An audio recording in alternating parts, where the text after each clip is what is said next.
Thrilled to be back with the hard-working, God-fearing, true American patriots of the NRA right from the beginning.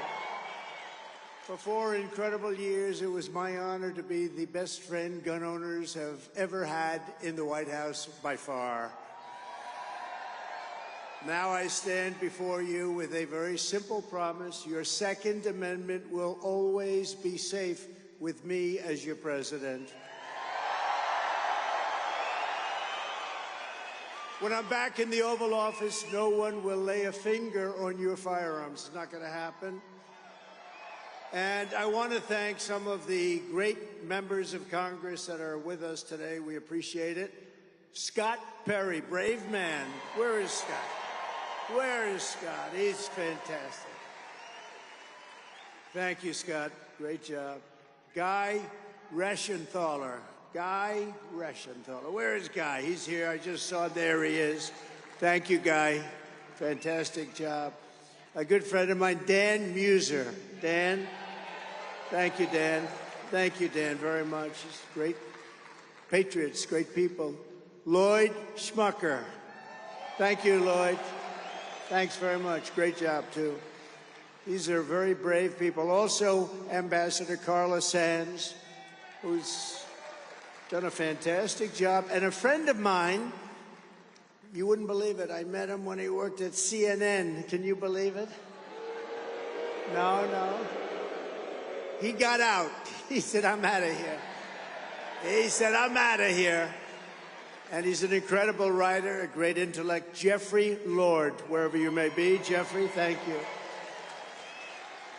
As many of you know, last night we had a monumental victory in Nevada. It was a big one.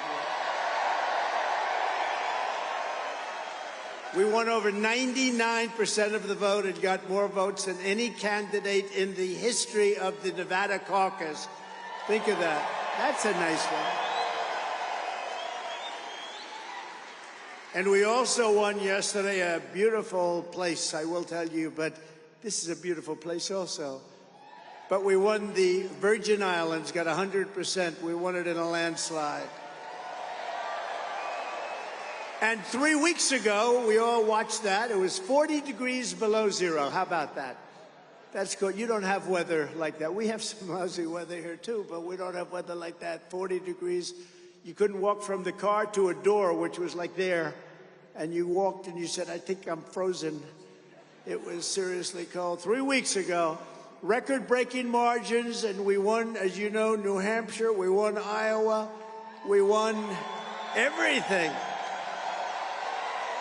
fact, when we went to Iowa, we won by the largest margin in the history of the Iowa caucus, ×2, double the largest margin. Then we went to New Hampshire, and we had more votes than any candidate has ever gotten in the history of the New Hampshire primary. So these are good signs. These are good signs. And 15 days from now, we're going to win the South Carolina primary. We're way ahead. But we only have a 42-point lead. That's not bad. And this November, we're going to win. Remember, this is the big one. The White House. We're going to win the White House.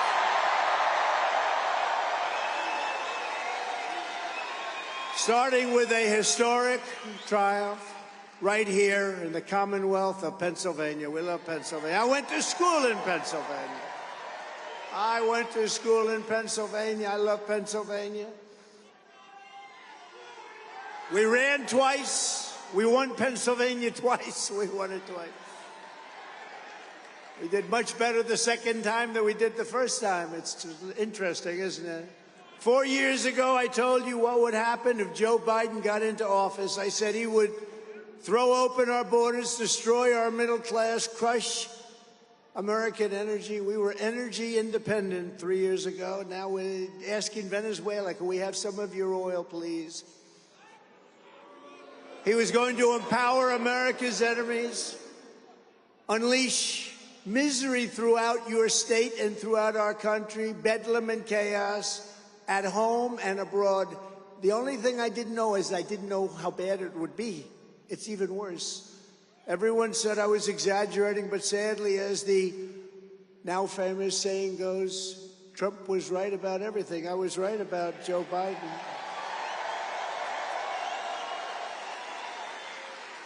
Joe Biden is the worst and most incompetent and most corrupt president in the history of our country.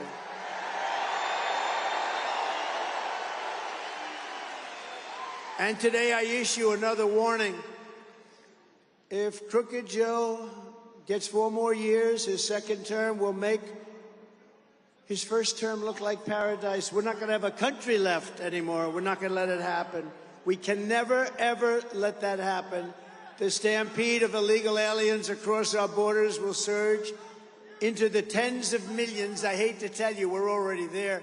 I believe that you'll have 19 million people have come into our country illegally by the end of his term. 19, it's bigger than New York State.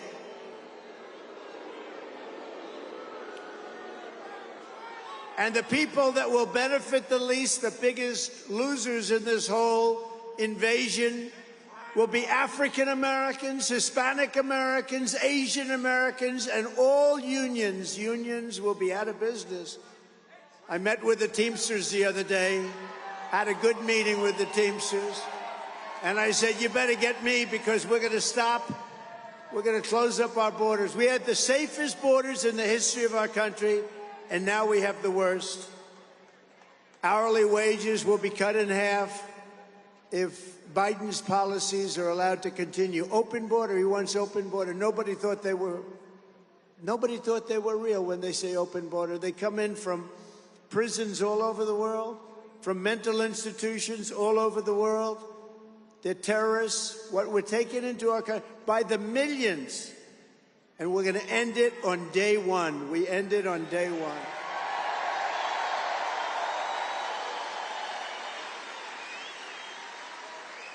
Our cities have already become hellholes with carjackings, lootings, muggings, and murder spilling deep into the suburbs. The other day, one of the great people who worked for me in the White House, an executive, brilliant young person, was carjacked and shot in the head and killed. And this is in Washington, D.C. It took place.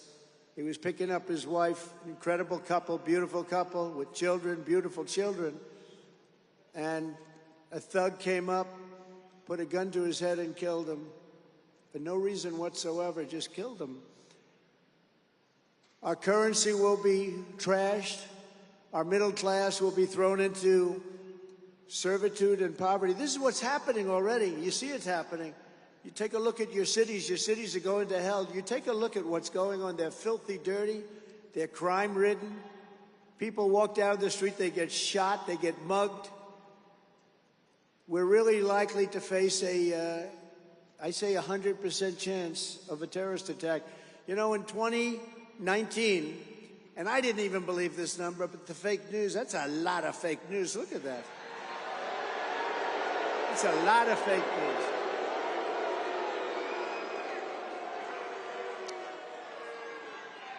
I didn't believe this number, but they had up that in 2019, that's my time, there were no terrorists. You know, we had all sorts of bans. We had it down. We really had it down. Not one terrorist that they have, at least on record, sure it can't be exactly correct, but not one terrorist was reported. Now, if you look at your numbers, more than we've ever taken are pouring into our country from all over the world, from countries that many of you have never even heard of. They're pouring into our country. And an entire generation of young people could very well be decimated by something that could very well happen, World War III, and it'll never happen with me. I can tell you that. It will never happen with me. Never. If you care about your country, if you care about your children, then this November you have to fire. Remember The Apprentice? You're fired. Fired. Some people say that's how I became president. I don't know if that's true or not. That was quite something. But you have to fire crooked Joe Biden, and we have to do votes like you've never seen before. They cheat like hell. We have to just swamp them. We're going to swamp them. They're not going to be able to cheat their way out of it. No, think of it. Who can get elected with high interest rates, open borders, food that costs 40, 50, 60% more than it did just a few years ago?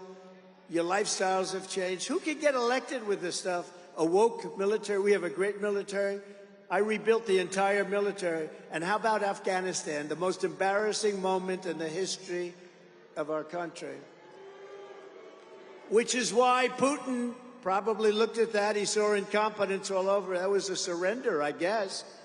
And we had it not in 18 months. We didn't have one person shot or killed in Afghanistan, not one person. And then this guy comes in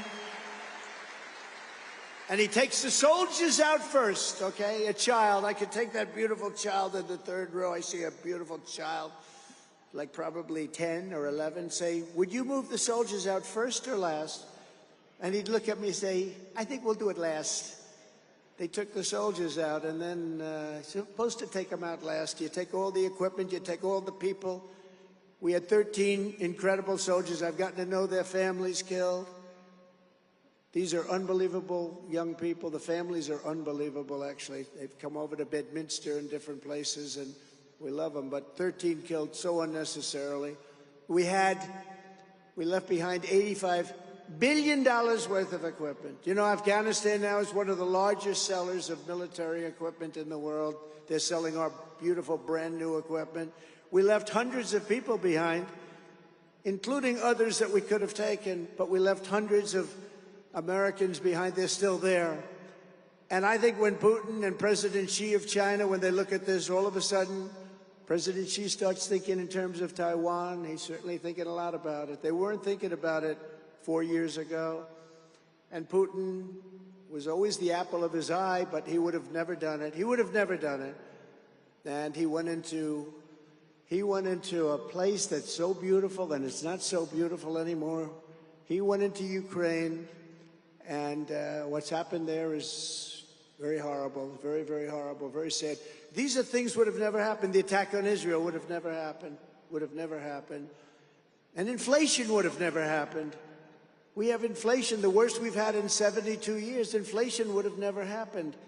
Energy caused inflation. We had energy low. He had energy high because of his stupid policies. Perhaps worst of all, even as they turn America into a crime-ridden, gang-infested, terror-filled dumping ground, Joe Biden and his thugs will do everything in their power to confiscate your guns and annihilate your God-given right to self-defense. You have a right to self-defense. You've always had that right. And during my 4 years, nothing happened, and there was great pressure on me having to do with guns. We did nothing. We didn't yield. And once you yield a little bit, that's just the beginning. That's the avalanche begins. 4 more years of Joe Biden means 4 more years of anti-gun communists running the ATF. They're going to run it. They're running it now, just in case you have any questions. But it means hundreds of more radical left judges waging a crusade against law-abiding gun owners. And 4 more years of Joe Biden means a nonstop war on gun makers, dealers, and sellers designed to put the entire industry right out of business. They want to put it out of business. I tell you, the NRA for me has been a great partner. They endorsed me early in 2016, and the relationship's been a great relationship. And I don't know what they're doing in May, but I understand they're having a very big event in May. They better endorse me. That's the only thing I can say. That's actually an endorsement that means something. Well, I'm coming to Dallas in May, I can tell you that. The only thing standing between you and the obliteration of your under siege Second Amendment is me. I'm the only thing. Anybody else, you wouldn't have your guns right now. You know, they started with the ammunition, you know that. They couldn't do the guns with me, so then they started getting rid of the ammunition. People said, I have a gun, I can't get ammunition. We took care of that very quickly. if Joe Biden is reelected, your gun rights will be gone. They'll be totally gone. You know, the sad part of that is the bad guys aren't giving up their guns. The bad guys aren't, but the good people aren't giving up their guns either, because there's never going to be anybody that's going to be asking for your gun. And when I'm reelected, every single Biden attack on gun owners and manufacturers will be terminated my very first week back in office, perhaps my first day.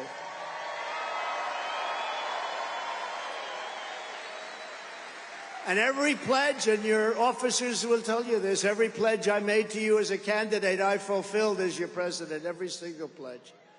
Just as I promised back in 2016, I appointed nearly 300 pro-Constitution judges to interpret the law as written.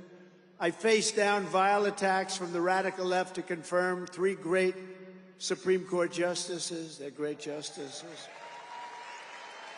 And standing before you at the NRA Leadership Forum in 2019, I revoked America's signature from the globalist United Nations Arms Trade Treaty, where basically they take your guns.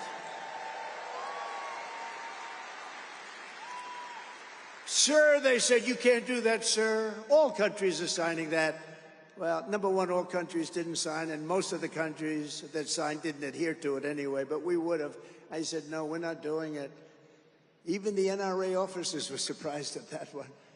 I stood up for our hunters, fishers, and sportsmen like no one has ever done before, opening up millions and millions of acres of federal land and rolling back Obama's assault on hunting, fishing, trapping, and ammunition. Obama was brutal. Obama was brutal. Biden happened to be along for the ride. I think maybe that's still happening, isn't it, huh? You know, whenever I say, you're President Barack Hussein Obama, they say, oh, he doesn't know who the president is. No. It's bad to be sarcastic with this group. When I do an imitation of him not being able to find the stairs, see how many stairs? We've got about 5 of them. I do an imitation, I go home, my wife said, darling, our great First Lady, by the way, we have a great First Lady.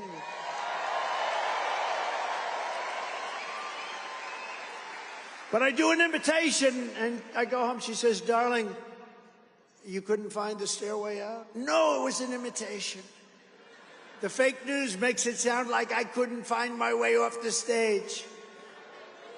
When I mention certain names, they are the worst.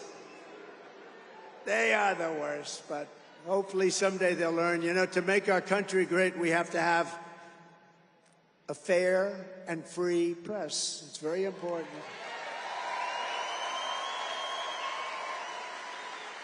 We need that. We need fair and free elections, and we need strong borders. We have to have strong, and we're going to have all of them. We had them just a little while ago, 3 years ago, like nobody's ever had them before. When the radical left Democrats tried to use COVID to shut down gun sales during the China virus pandemic, I proudly designated gun and ammunition dealers as critical infrastructure. Did you know I did that? Does anybody know I did that? Do you know the heat? Do you know the heat I took? Does anybody know the heat? I said gun dealers are critical infrastructure. That's an interesting one. But it worked. We kept those places open. I think maybe more than anybody in the world, gun dealers, they do like Donald Trump. They're in business. No, they want to shut them down. They used COVID. They tried to use COVID to shut them down.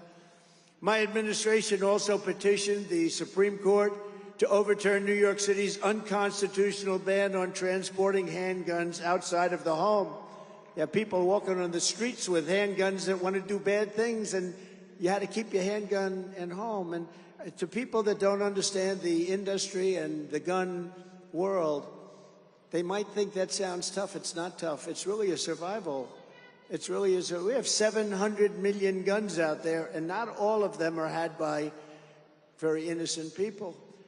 And in a landmark case 2 years ago, the court affirmed that the right to self-defense does not end when you step outside the front door of your house. That was all things that we got together.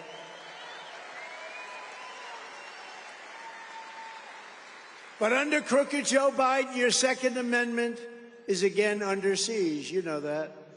Biden has implemented a vicious zero-tolerance policy. Do you know what that is? It's not good. That revokes the license of independent firearms dealers if they make a single minor error, little tiny error. They're out of business. He imposed the so-called pistol brace rule, which orders law-abiding citizens to register or surrender guns with certain equipment. You know that. Many of you are forced to do it. I don't know. Is everybody doing it as per their demand? Who in this group has done it? There's a hand way back there. By the way, this is a hell of a big building and it's packed. This is a big building. This is a big... This place is packed. A lot of people outside, too, trying to get in. Arena, big arena. And now Biden is trying to ban all private gun transfers in the United States with the stroke of a pen. Let's ban them all. Under a Trump administration, all of those Biden disasters get ripped up and torn out. My first week, but maybe my first day in office, okay? Maybe my first. You know, on Inauguration Day, did you ever see, you have the beautiful stairs of the Capitol behind you. You're speaking in front of thousands and thousands of people, millions of people watching. But on the way out, you walk up a massive, like this, a massive flight of stairs. And I'm thinking about, you know, I said a few times, I said, I'm going to do my first thing in the Oval Office. Well, the Oval Office is sort of far away. You have to walk up the stairs, and then you have to walk quite a distance, and then you have to go downstairs, around corners. It takes you a long time. I'm thinking about doing this. If we win, a lot of people say when. No, you can never say when. You know what? You always have to say if. We have to work hard to win. I don't like to jinx anything. I say if we win, we got to win. You got to win, but if we win. Or we could maybe make a minor change. We'll call it if and when. If and when we win. I'm thinking about putting a desk somewhere on those stairs up. I'm going to have a desk. And I'm going to have a lot of papers in those desks, and a lot of them are going to have to do with you and what you love and what you respect. And we're going to knock out everything maybe before I get to the Oval Office.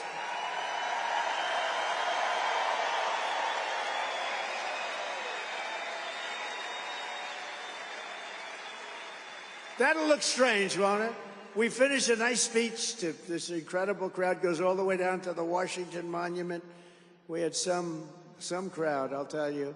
But it goes all the way down, and I'll be speaking, they'll say, that's strange. There's a desk about 12 stairs up. You got probably 100. What is that desk doing there?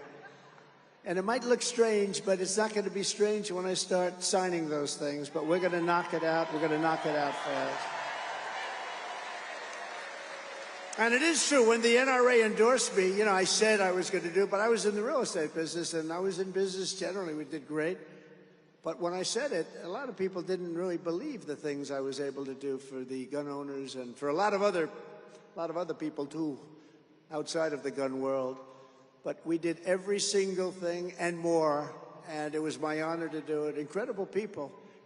Incredible people. On day one, we will sack the radical gun grabber, Steve Dettelbach. Did you ever hear of Steve Dettelbach? Do you know who the hell he is? And we're going to replace him with an ATF director who respects the sacred right to keep and bear arms. You don't know who Dettelbach is. He's a guy that is not good for this room.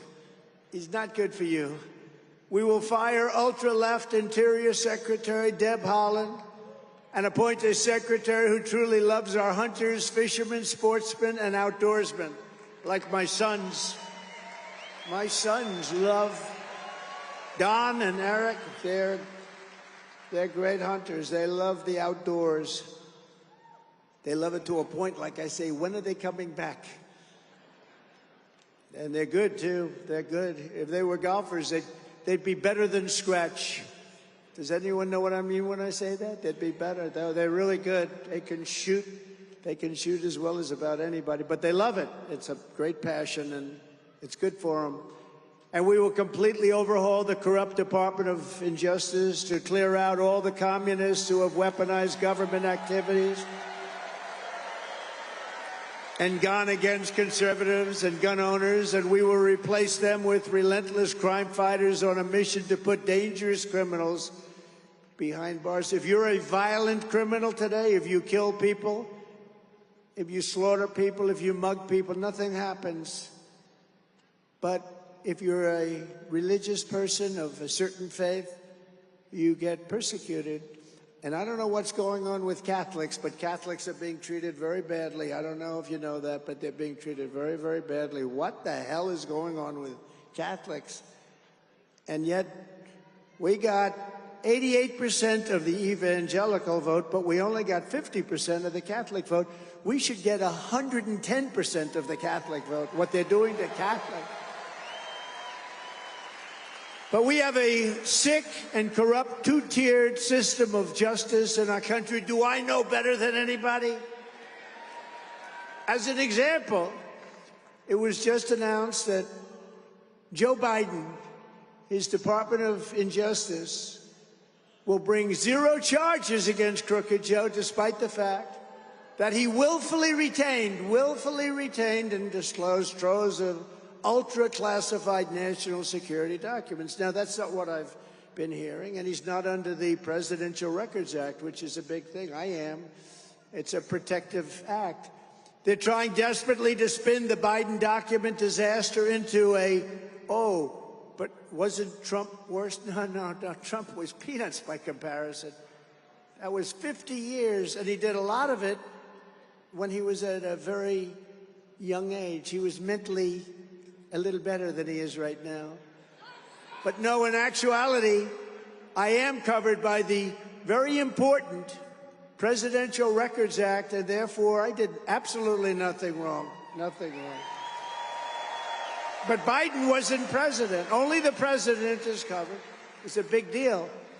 And he wasn't covered. Also, Biden took documents over this long-term period as a senator and as a vice president. Well, that you're not allowed to do. Much of this period, he was at a very strong state, and he was fine. He was probably, in terms of the intelligence of senators, he was probably, out of 100, he was probably in the 95 category. I'd say he was 95th on the list. He was never setting any records. He made recovery almost impossible. Recovery of documents. He made it almost impossible for the federal government to get them. In fact, he gave classified material to the writer of his book in total violation of just about everything. I cooperated with the very unfriendly and hostile feds. I cooperated far more than Biden did, who sent records to Chinatown and shipped them all over the place. He shipped them to Chinatown and all over the place. They don't tell you about that. He was even at Penn Biden Center. Do you know that he gets paid millions of dollars? Do you know that?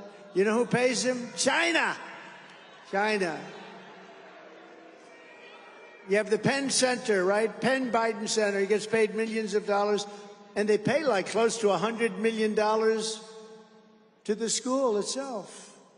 And by the way, I went there. I went to a place called the Wharton School of Finance. So I know all about Penn. I love Penn, but Penn is getting a little bit out there. And they were also sitting underneath his beautiful Corvette that he talks so much about, in a very flimsy garage with one of those very cheap garage doors. You know, you can cut it open with a scissor. Does anybody have a scissor? I want to get some classified documents. Let's cut it open. It had no security, no Secret Service, no nothing. And certain members of the Biden family lived there. I wonder what they did with those very important documents. But they had no Secret Service people there because he wasn't president. And Mar-a-Lago's loaded with secret. We have more Secret Service. But Biden fought them all the way. I didn't. They're trying to make it the other way. No, Biden fought them very hard. And they never got what they wanted to get anyway. I even gave the DOJ and the FBI lunch at Mar-a-Lago. You know, they say I didn't behave. I gave them lunch. I said, have lunch at beautiful Mar-a-Lago, where they asked us to, do you mind, sir, doubling up the locks on the doors? Yeah, I'll double them up. We had locked doors. I'll double them up. And I did that. The discussions were good, and then they ended up with the now famous raid on Mar-a-Lago. We're having a talk, and they raided my house. They did it for publicity reasons. They did it for election interference reasons. They want to interfere with the election. So I guess they expected dinner, not lunch. I should have given them dinner, not lunch, I meant. If Biden is not going to be charged, he said, that's up to them. You know, look, if he's not going to be charged, that's up to them. But then I should not be charged. This is nothing more than selective persecution of Biden's political opponent, me. And I don't know that it's Biden, because I don't think he knows he's alive.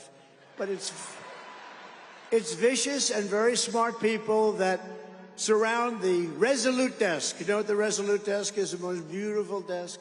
You know, when you're president, they allow you to pick your desk. There are things that are very nice, very nice.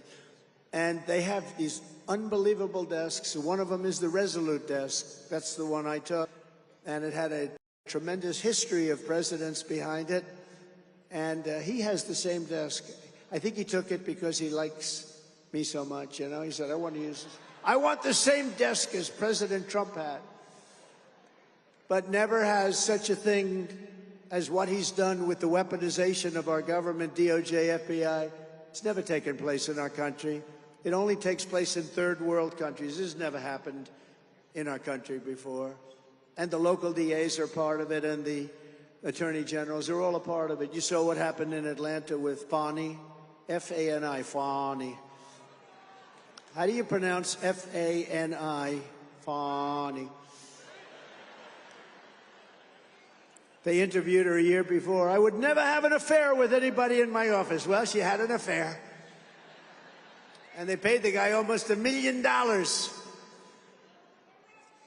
The only way, and honestly, that just corrupts all of justice. And they spent a lot of time at the White House. You read that. It came out last week, right? Everybody read it?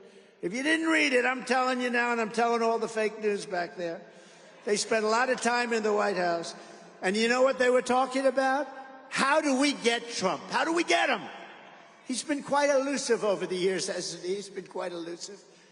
The only way to defeat this corrupt and weaponized system is to defeat crooked Joe Biden, to vote overwhelmingly for President Donald J. Trump in November, which is voting for yourselves.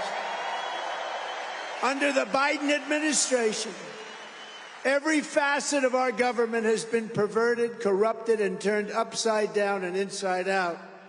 The Justice Department persecutes law-abiding gun owners and pro-life Christians, while violent felons are released from jails by the thousands and thousands. A 95-year-old veteran was kicked out of a nursing home.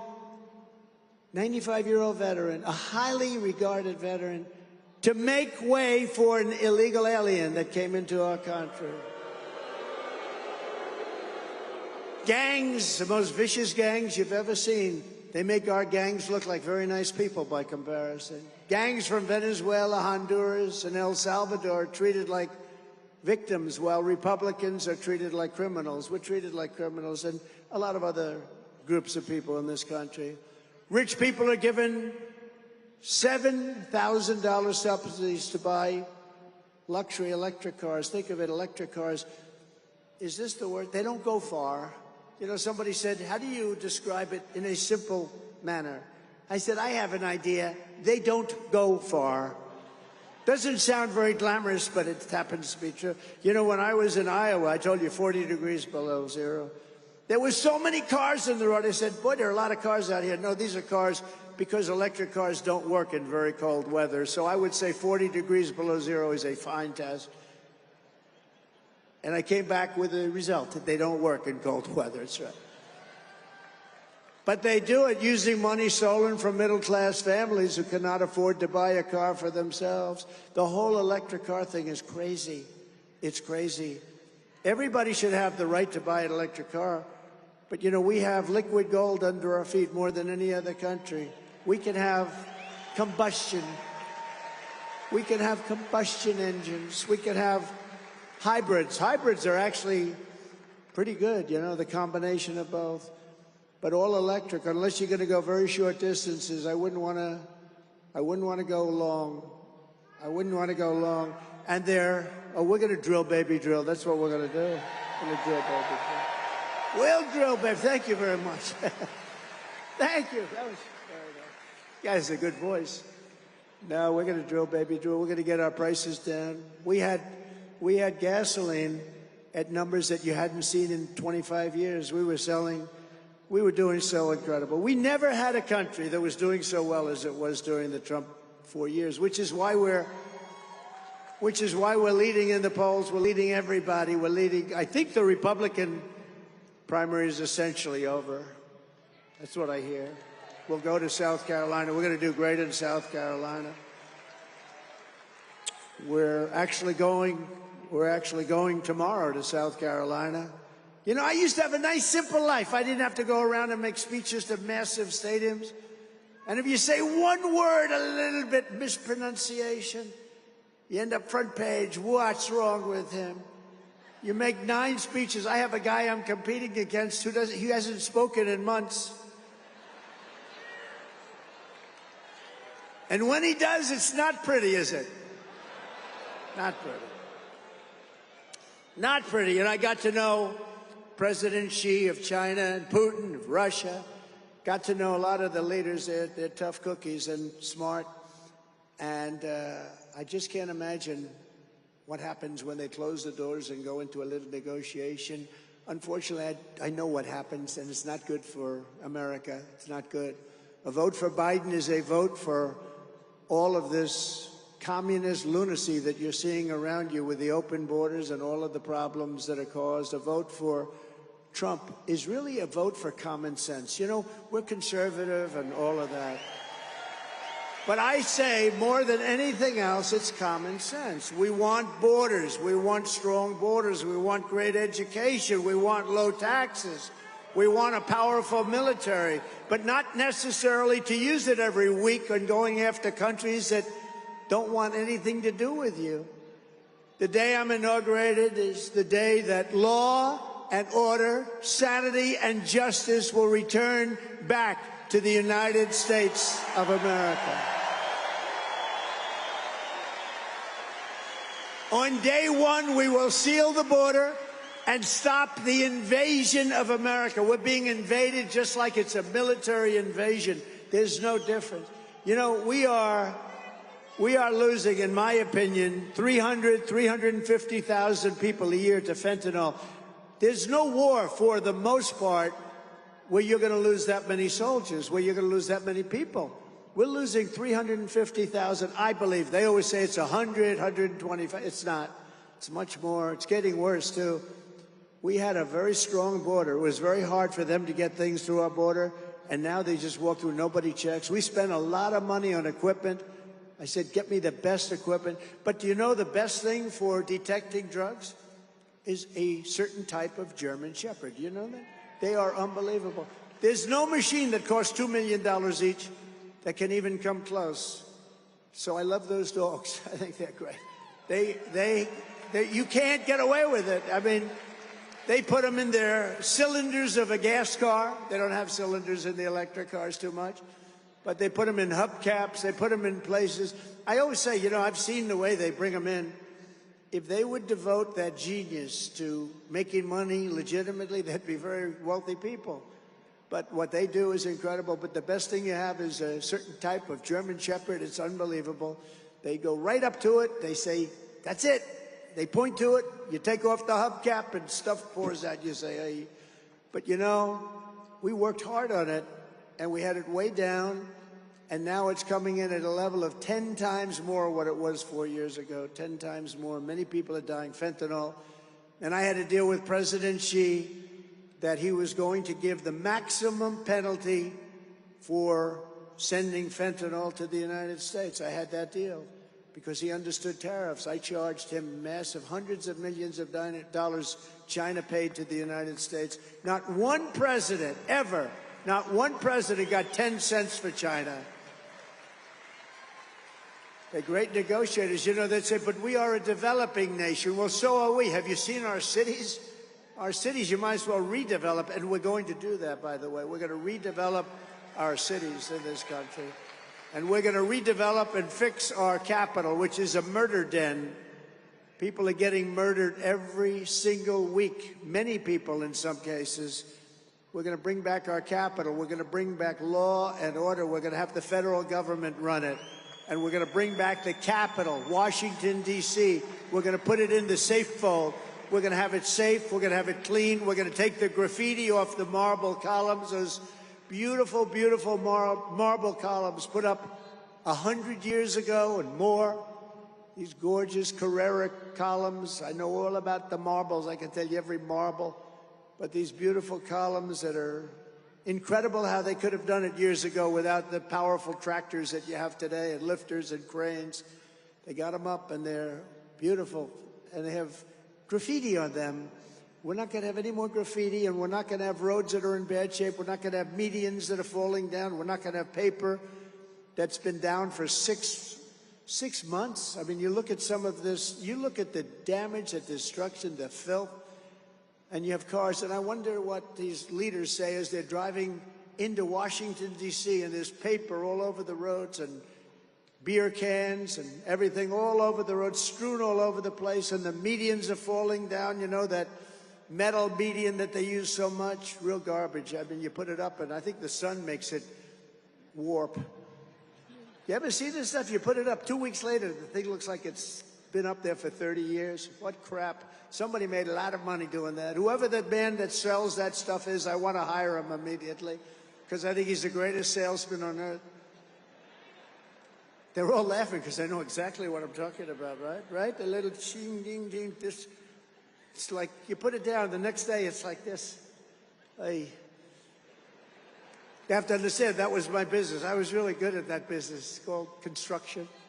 3 years ago, we had the most secure border in the history of our country. We ended catch and release. We built 561 miles of border wall. We got Mexico to send 28,000 soldiers to our border, free of charge. Everyone said, you didn't get them free. I said, I got them free.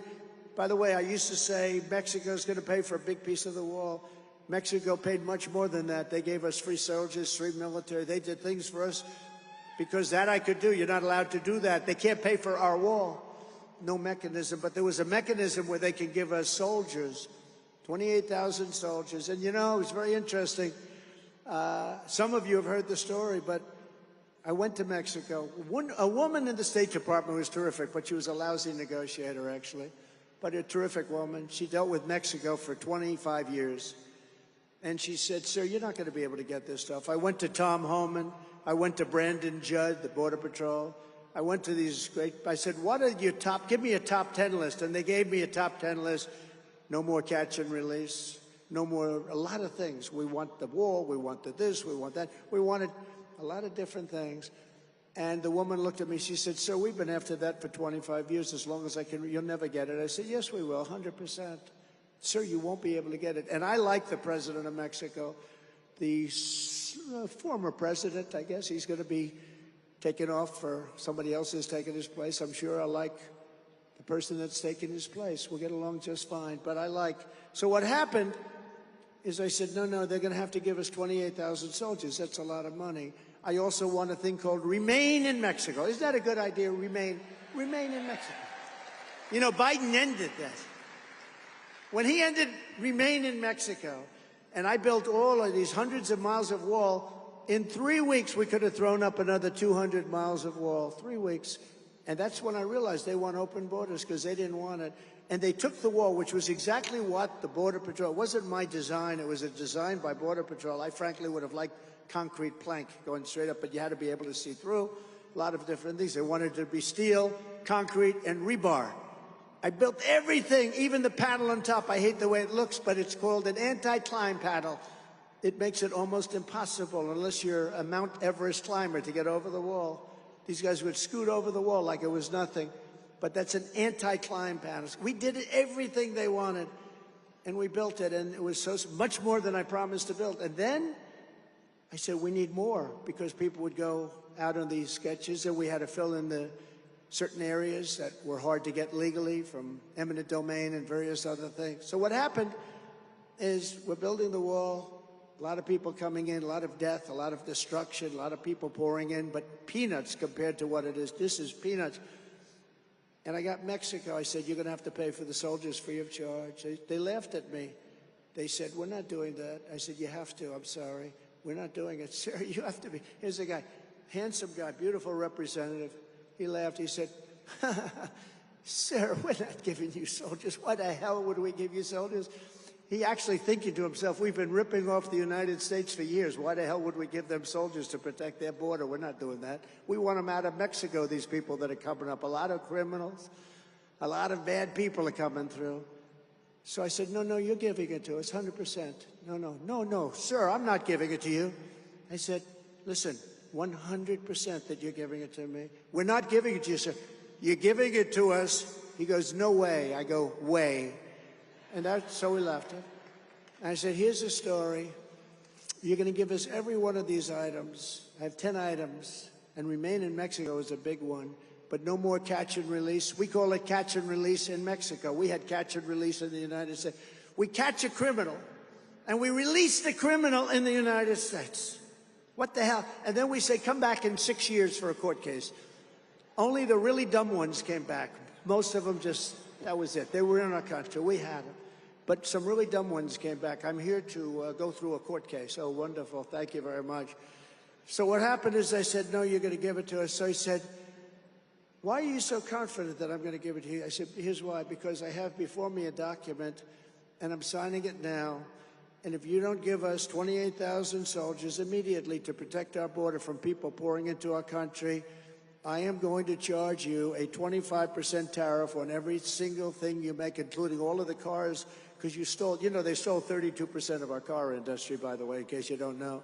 And every car made in Mexico that gets sold in the United States is going to have a 25% tariff. And if it doesn't take place within a month, it's going to go to 50% and then 75%. And he said, sir, may I please take 5 minutes and call my president? I said, you may. He comes back. Sir, it would be a great honor to supply you with 28,000.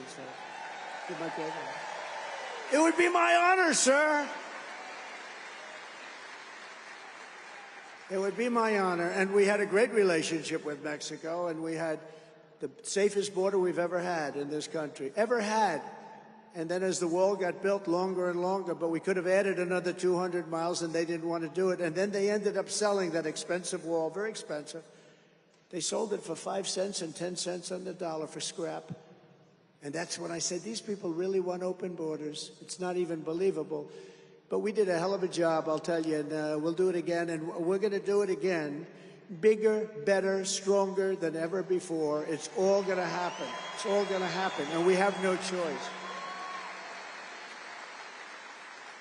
And if we don't get elected, we have no country any longer. I really believe that these people, they're crazy. These people, what they're doing to our country is insane. You have to see, some of the people coming into our country these are hardened criminals. These are hard, tough, they're prisoners. They make our prisoners look like very nice people, okay? These are hardened criminals that are coming into our country. And now you're seeing the problem. You saw where they beat the hell out of 2 police officers in New York City. And then the DA said, let them go, that's okay. But he goes after Trump. Goes after Trump. You have to be a violent criminal. If you're a violent criminal, you have no problem. Under Biden, millions of illegals are now pouring into our country.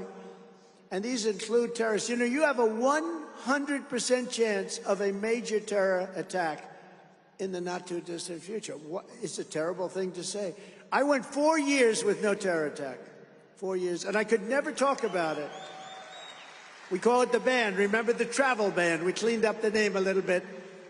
But we didn't take people from countries with the massive terrorism and the attacks. We don't want our shopping centers blown up. We don't want our people destroyed. We don't want dead children where a family will never be the same. We're not going to do that. And we did a job, but I never talked about it. I couldn't talk about it because I didn't want to say about how well we're doing on terrorism and then have a terrorism attack the next day. So I never got to talk about it.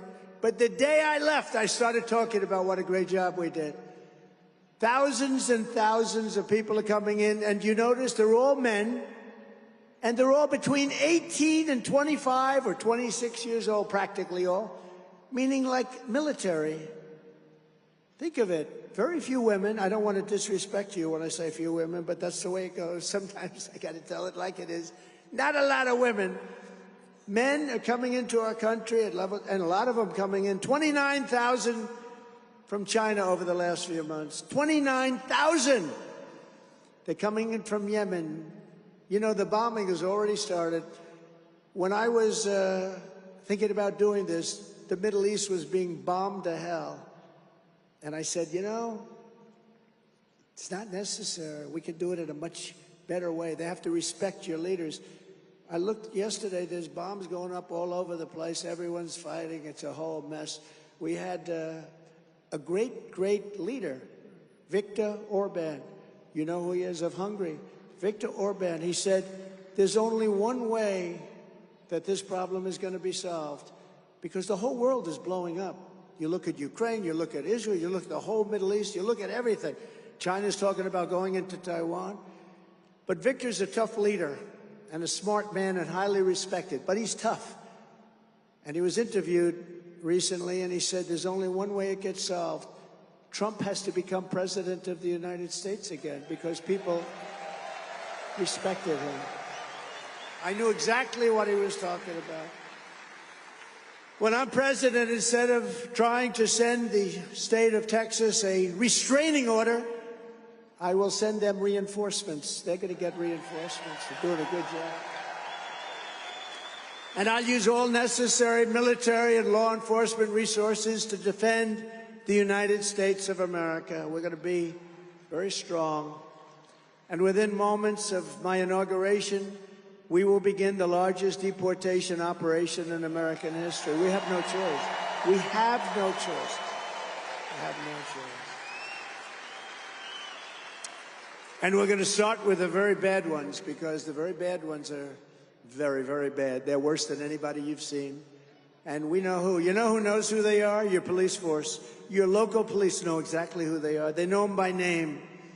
We have to respect our police. Our police have done a great job, and they have not been given the kind of respect that they deserve. We're going to let our police do their job. Did you ever see, I mean, we have a phenomenon going on now where a department store, for years they wanted to go into a city, a location, and they finally got it built. They spent millions of dollars, and now this new phenomenon where hundreds of people rush into the store, mostly younger people, with masks and everything. They rush into the store and they walk out with television sets. And I mean, I saw one the other day walking out with a refrigerator. He's got this massive, I said, he's a pretty strong guy, right? Can you believe? And the police are standing there, they're not allowed. It's not that they don't do anything, they're not allowed. They say, you will not do anything to stop this. We can stop that problem. This is a new phenomenon. Nobody's ever seen it before, where they send 300 kids into a department store, and within 15 minutes, the entire store is wiped out, millions and millions of dollars. Then they close the store, and the neighborhood becomes a blighted neighborhood. The whole thing, it's like a chain. It's a chain effect, and it's a horrible thing that's happening. There's no respect for our law enforcement, and our law enforcement could have respect very quickly. And you could stop that phenomena in one day, in one city, if you got tough. If you got tough, the whole country would see it, and it would stop immediately.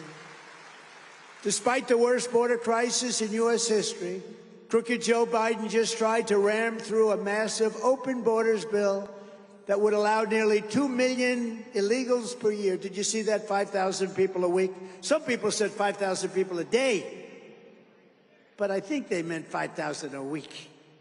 Were allowed to come in.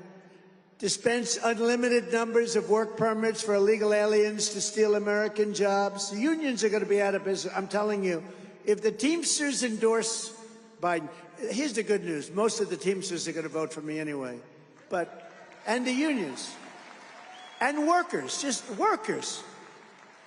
But you give illegal taxpayer-funded lawyers, so they have millions of dollars in this agreement, in this deal, which we, by the way, killed. I think we killed it. I think it's dead. But you can never say it because bad bills always come back to life because these guys make a lot of money with bad bills. But they give millions, tens of millions of dollars, it's down there, to lawyers to represent the illegal immigrants that come into our country. It's not even believable, some of the things. Do you ever notice they come off? Everybody has a cell phone. They come in, they get off a bus. There's always some nice person greeting them. I don't know who these people are. They, hello, welcome. Do you ever notice that? They have like these people. Nice women, beautiful women. Hello, it's so nice to see you. The guy looks at her like he's going to rip her apart. Hello. He never saw this. Nobody ever shook his hand before. Hello. Here's your cell phone. Here's your this. Here's your credit card. Would you like to stay today at the Waldorf Astoria, or would you like a Trump hotel? No, it's crazy. It's crazy. Our soldiers are great veterans. I met some of the incredible parents of some fallen soldiers in the back. Incredible. They have the pictures on their chests, just beautiful, beautiful kids. We have veterans that are living like dogs on the streets, and we have illegal immigrants who are living in luxury hotels with cell phones and credit cards. And that's going to all change very fast. Well, it's going to change because we're not allowing people into our country anymore unless you come in legally. So it's going to change in that way. In fact, one of the bill's top Democrat architects admitted just yesterday that illegal aliens are, quote, the people that we care most about. They care. The Democrats care most. He said, these are the people we care most about. Because you know why? They want those people to vote. Now, the good news is they cheat so much they really don't need them. That's why I was never a believer. They cheat with ballots, and they drop ballots and fake ballots and 100 different things. They got more ways of cheating. It's a way of life. It's become a way of life. Our elections are so rigged. But just in case, they're going to be voting. Those people are going to be voting. They try and get them registered. They don't speak a word of English. You're going to register here. Oh, I see. But they have no idea what's going on. They want to get them to vote. In our movement, we believe the highest priority should be law-abiding Americans, not illegal aliens. We got to take care of our soldiers. We have to take care of our veterans and our police and our firemen, people that have loved our country. I mean, you see it over the last few days. I don't know what it is. I've been saying, I wonder why it doesn't seem like, because the fake news doesn't want to report migrant. We call it migrant crime. It's unbelievable what's going on. And now for the first time, you're seeing migrant crime. These are tough people. Again, many of them come out of jails and mental institutions. They're not just sitting there looking for a job, learning English, and let me get a great job. These are tough people. These are hardened criminals in many cases. And now you're seeing migrant crime. When a policeman goes up to them, they laugh right in the policeman's face and then punch him in the face. These are not innocents. These are tough people. And we're taking them by the millions. We're taking millions of people, millions and millions. We have no idea who they are, where they come from. We're not doing it anymore. We're not doing it anymore. And the biggest fear I have, the biggest problem I have, 10 months is a long time. The damage that can be done to our country in 10 months, including World War III, the way we're going, we're going to end up in World War III. We have a guy that can't put two sentences together, and he's in charge of negotiations with Russia, with China, with North Korea. We're in a very dangerous position. I believe we've never been in a more dangerous position in our lives. And if the Senate wants to pass a real border bill, they should establish criminal penalties for senior Biden officials who refuse to enforce the existing law. They don't want to do anything. You know, you don't need a bill. The president has the right to say, close the borders. The bill is a hoax. The Democrats are asking for this bill that's so ridiculous. It's a horrible bill. It's actually going to make it worse. But I keep saying, you don't need a bill. I did it. I had no bill. And you know what I did? We're having a hard time with some of our senators, our wonderful senators. I took it out of the military to build the wall because I called it an invasion. This is a military invasion. And I built the wall mostly with funds from our military. I said, I'm sorry. You know, you give the military $750 billion. You can take a little bit out to stop an invasion of our country. After seeing the recent video of a wild pack of illegal aliens viciously attacking these two New York City, really good people, too. I saw an interview, high-quality police officers. I'm going to ask Congress to pass a strong sentencing enhancement bill that any illegal alien assaulting a police officer, they immediately go to jail, or even better, they get thrown out of the country, brought back to the country that came from, because putting them in jail is very expensive for us. Very expensive. For the past 3 years, the radical left has been busy persecuting me, my family, Christians, patriots, and even the NRA. And meanwhile, the country is in chaos, and bloodthirsty criminals are running wild and roaming our streets. Crooked Joe Biden and the radical left Democrats, they don't care one bit about the terrible suffering of their people, the people in this country, the policies that they've caused all of this destruction and death. But I do care. I care a lot. Because I didn't need this. I had a very nice life.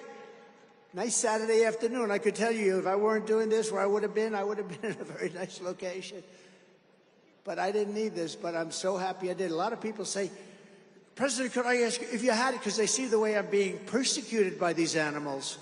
They said, President, if you had it to do again, successful people ask me this question all the time, would you do it again? You know what I say? Absolutely. What we're doing is so important. We're not going to have a country left. We're going to make America great again. It's very simple. But they ask me that. They asked me a few questions. They asked me that one. Would you do it again? Always the answer is very quick. I don't even have to think about it. The answer is yes. We're going to make this country so great, better than it's ever been. It would have been easier if we just did the other 4 years. It was all set to go. But now we have to bring it back, because now it's gone substantially down since this character took over, or whoever it is that's running it, because nobody really knows. But when I'm back in the White House, remember, that's the one question they ask. The other question they ask is, will they do it again, sir? Will they do it again? In other words, they're going to cheat again. We're not going to let them cheat. We're not going to let them cheat. Whoever thought it was even possible? When I'm back in the White House, we will mount an all-out campaign to stop the scourge of violent crime in America. We're going to stop it. Upon my inauguration, I will direct a completely overhauled DOJ to investigate every radical, out-of-control prosecutor in America for their illegal, racist, and reverse enforcement of the law. Then we will smash the gangs, the street crews, and the criminal networks that are tearing up our country. They're tearing up our country. They have criminal networks that are like businesses. They're run better than most businesses, and they're run viciously and violently. It's not NRA members who are shooting up their communities, so instead of trying to eviscerate the rights of law-abiding gun owners, I will have federal law enforcement prosecute the countless gun crimes committed by gang members, drug dealers, and convicted felons. You know, when I went to China, I got to know President Xi of China, a very strong man, a very strong man. And he said, it is so nice to meet you. I said, nice to meet you, too. We started talking about different things. I said, what about drugs in China? Do you have a drug problem? No, no, no, we have no drug problem. Think of it, 1.4 billion people. No, no, no, we have no drug problem. I say, so how'd you pull that one off? Now, they used to have a massive with the poppy, the opium. I mean, there was a drugged-out country like we're becoming. You know, we're becoming a drugged-out country. I don't know if you know it or not. We have drugs at a level that's never been seen anywhere. You have to look at the statistics this year. We're becoming, China at one time, many years ago, was a drugged-out country, and weak countries were taking parts of China. Other countries were taking parts that would normally never be able to happen. But years ago, they instituted the death penalty for drug dealers. And as soon as they did that, it stopped. It stopped. So I said, you have a drug problem. No. He looked like, you know, like, what the hell kind of a stupid question is that? Do we have? Of course we don't have a drug problem. I said, what do you attribute to? Quick trial. I said, quick trial. What is a quick trial? If you're a drug dealer and if you get caught selling drugs, they give you an immediate trial, immediate, and then, sadly, you're executed. And so the drug dealers don't go there. They don't have a drug problem at all. They have a very meaningful death penalty. They don't have a drug deal at all. And they don't have a problem, like, at all. 1.4 billion people, no problem. And frankly, you know, we organize all these committees. We did a good job. I had the First Lady on committees. I had a lot of nice people. I had a lot of socialites from New York. We had a lot of socialites from Philadelphia. They all want to be on. And many of them just love the glamour of being on a committee, but they don't know about El Chapo. They don't know about the toughness that you're talking about, the ruthlessness that you're talking about. And they do things, and they have a little discussion, and then they start talking about when they're having dinner, where they're going. I wonder how nice it is, nice to be. They talk about restaurants. No, the only way you're solving that problem, and I don't know that our country is ready for it. Remember this, every drug dealer kills a minimum of 500 people during his or her lifetime. When you think of that, maybe you think differently. I don't know that this country is ready for it, but until you have the death penalty for drug dealers, you're never going to solve the problem. You're just kidding yourself. You're just kidding yourself. But I don't know that it's ready. But I will know when it's ready, because it's getting really bad. It's gotten so bad over the last 3 years. We've never seen increases like this ever before. I'm also going to indemnify our great police officers and law enforcement officials throughout the United States to protect them from being destroyed by the radical left for taking strong action on crime.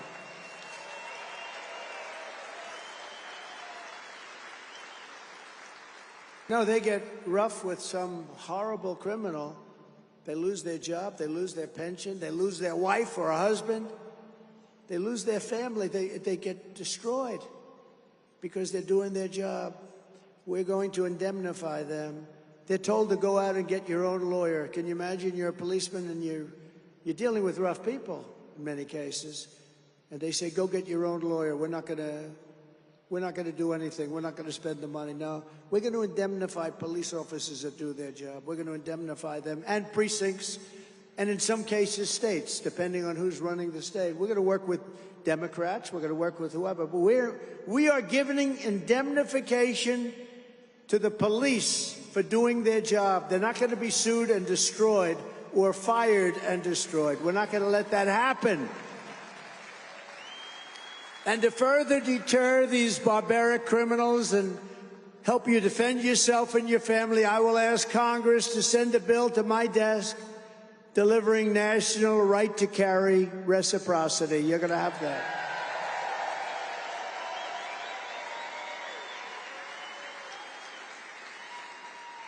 And if you have a meaningful Second Amendment, which you have, it's under siege. They got nowhere with me, but they got a lot of things happening with Biden.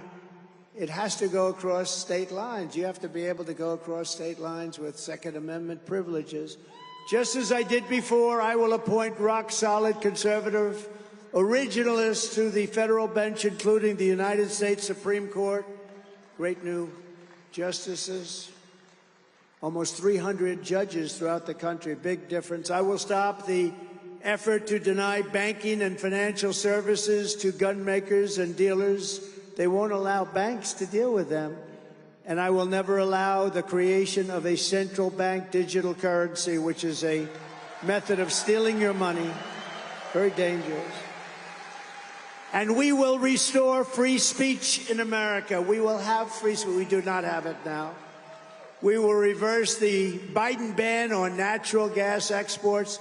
We will end his war on American energy, and we will unleash Pennsylvania oil and natural gas at a level never seen before.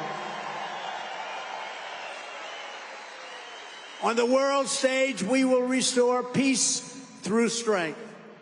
On day one, I will sign a new executive order to cut federal funding for any school pushing critical race theory, transgender insanity, and other inappropriate racial, sexual, or political content onto our children. And I will keep men out of women's sports. How crazy.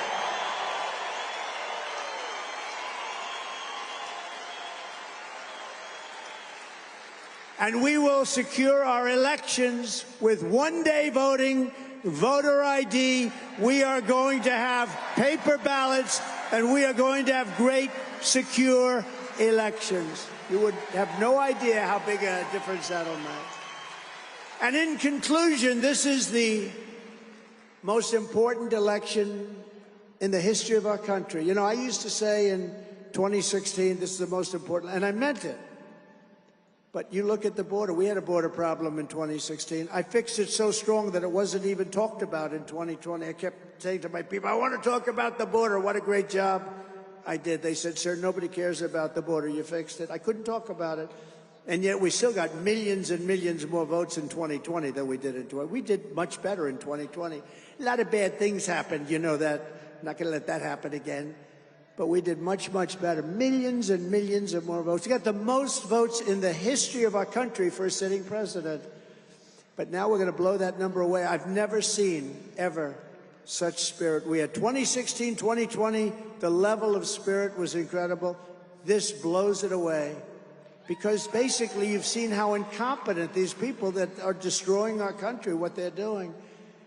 So Pennsylvania is one of the most important battleground states in the nation. You know, when I won Pennsylvania in 2016, remember they said, no, Pennsylvania won't be able to be won. Everybody said that. Hadn't been won in, I think, 36 years. And I won Pennsylvania. Again, did much better in Pennsylvania than we did in 2016, too.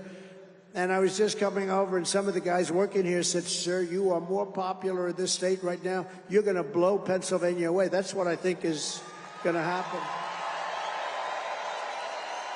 But if you live in this Commonwealth, register everyone you know and get them out to vote. We have to win in November, or we're not going to have Pennsylvania. They'll change the name. They're going to change the name of Pennsylvania.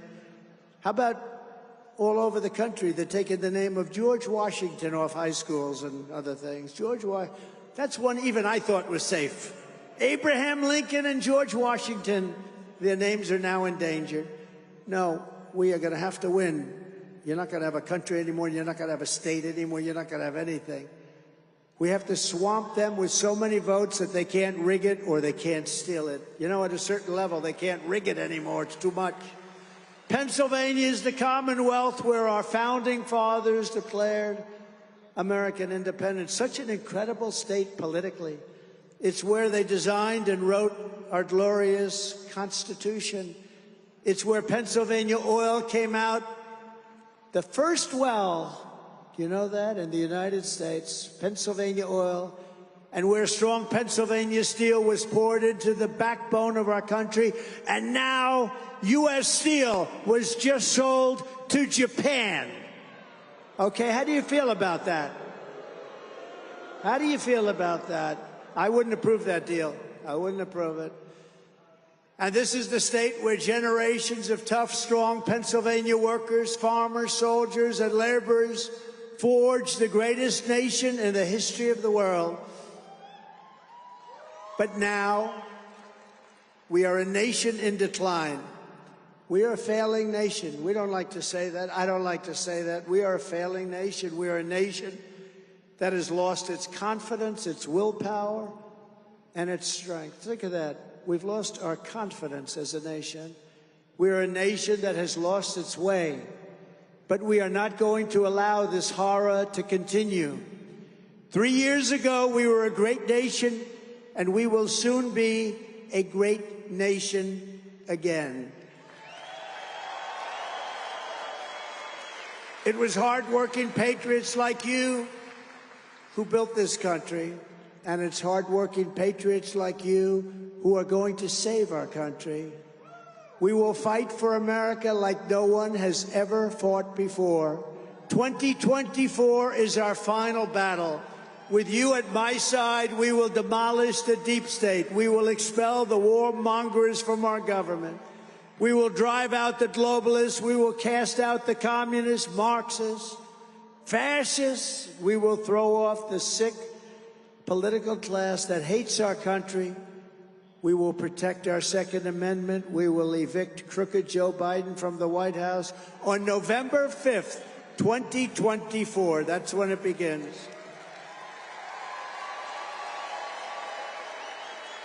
The great silent majority is rising like never before, and under our leadership, the forgotten man and woman will be forgotten no longer. We are one movement, one people, one family, and one glorious nation under God. And together we will make America powerful again. We will make America wealthy again. We will make America strong again. We will make America proud again. We will make America safe again. And we will make America great again. Thank you, everybody. God bless you all. Thank you, Pennsylvania. Thank you all. God bless you.